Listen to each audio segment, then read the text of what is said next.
Okay, let's look at division. So division is the process of sharing a number into equal parts. And unlike multiplication and addition and subtraction, we work from left to right. Here's our division algorithm. So we start off here and we say, does 3 go into 3? Yes, it does. It goes once, and that's what's going to go up here. Then we move on. Does 3 go into 6? Yes, it goes twice. Does 3 go into 9? Yes, it goes 3 times, and that's our answer. So 3 into 369 is 123. Now that one was a bit too easy, so let's try a harder one. 7 into 5 doesn't go. Now we could put the 0 up and then put a little remainder of 5 in here, but we've actually already got the 5 here because it's the beginning of the number. Remember, our answer isn't going to have a 0 at the beginning, so I prefer not to do that and not put the 0 up. So I'm going to start again. 7 into 5 doesn't go. 7 into 59, 7 eighths are 56. So it goes 8 times. Remainder, 3. So our 3 goes in here. And then we move on. 7 into 35 goes 5 times. So our answer is 85. Can you see how we wouldn't need that 0 at the beginning? Let's do a harder one. 6 into 8 goes once. Remainder, 2. 6 into 24 goes 4 times. No remainder. 6 into 1. That goes 0 times. Now we have to put this 0 up. Okay, if we don't, our place value will be wrong. Remember the previous question where we didn't have to put the 0 here? That's because it was at the beginning of the number.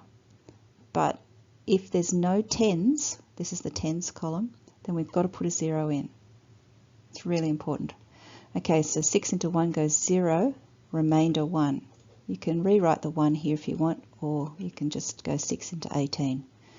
6 into 18 goes 3 times. All right, practice a few like that. They're tricky. Now when there's a part left over, it's called a remainder.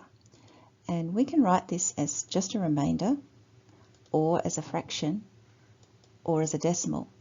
Now in this video we're going to only look at the first one. We'll deal with fractions and decimals later. Let's do this one. Does 6 go into 1? No, it doesn't. Does 6 go into 14? Yes, 6 2s are 14. So I put my 2 up and I've got a remainder of 2. So I'm going to put that here. Does 6 go into 29? Yes, it does. 6 4s are 24. Let's put the 4 up and we've got a remainder, don't we? So what we can do is just write the remainder here. It's got a remainder of 5. When we write out our answer, 149 divided by 6 is equal to 24, remainder 5. And this means that 149 is equal to 24 lots of 6 plus 5. Let's have a closer look at the division algorithm. So this number here is called the dividend. It's the number that we divide into. This one here is called the divisor. And this one up here is called the quotient. That's our answer.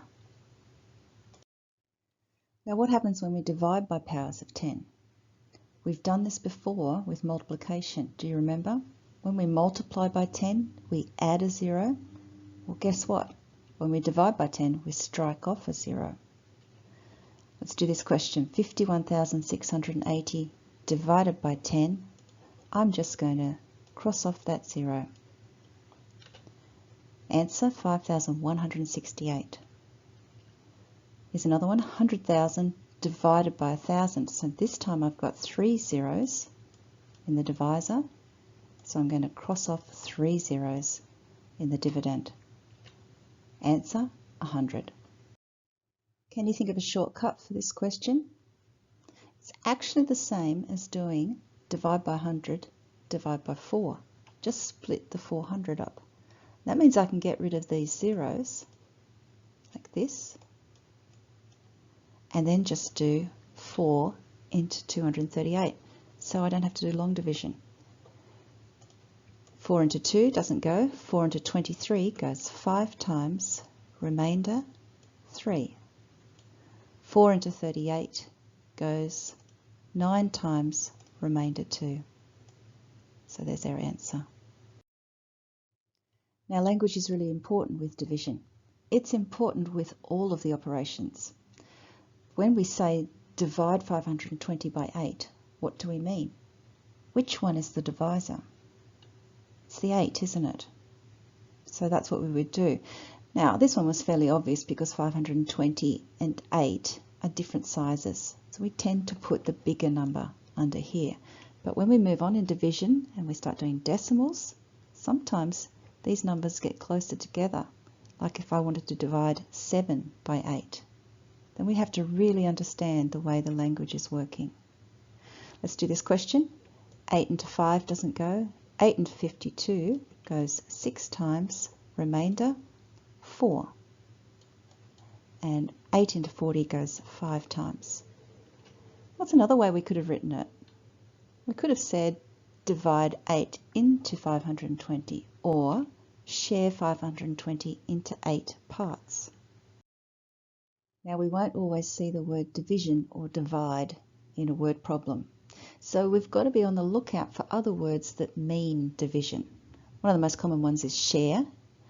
We talked about quotient, but we also see things like equal parts, divide into, or out of, and this word, per. That's another divide word. Let's have a look at a word problem then. Henry brings 450 marbles to school to share with his friends. So there's our divide word. How many marbles are left over? So let's set up our algorithm. There it is. And let's do the division. So 7 doesn't go into 4, but it does go into 45. It goes 6 times, remainder 3. 7 into 30 goes 4 times, 7 fours are 28, remainder 2. There's our answer, isn't it? There will be 2 marbles left over. Now with problems, we always write our answer as a sentence. Now division and multiplication are opposite operations, and this means they undo one another. So if I take a number like 6, and then I multiply it by 2, which gives me 12, and then divide it by 2, I get back to 6. See how it undoes it? It also means we can check our answers to questions. So suppose I've done a division, 159 divide 3, and I get 53. I can use multiplication to check if I'm right. I take my answer and multiply it by 3 and see if I get 159. Okay, 3 3s are 9, 3 5s are 15. Yes, I'm correct. It also means that sometimes I can avoid division altogether and just use multiplication. Here's another word problem. 52 basketballs have to be shared evenly between 6 schools. How many basketballs will each school get and how many are left over? So we could set up a division. We could go 6 into 52 and work it out. But instead of writing the division algorithm, we could think of it like this. 6 lots of what makes 52? Well, 6 8s are 48. That's as close as we're going to get before we go over the 52. And I can easily see the remainder there.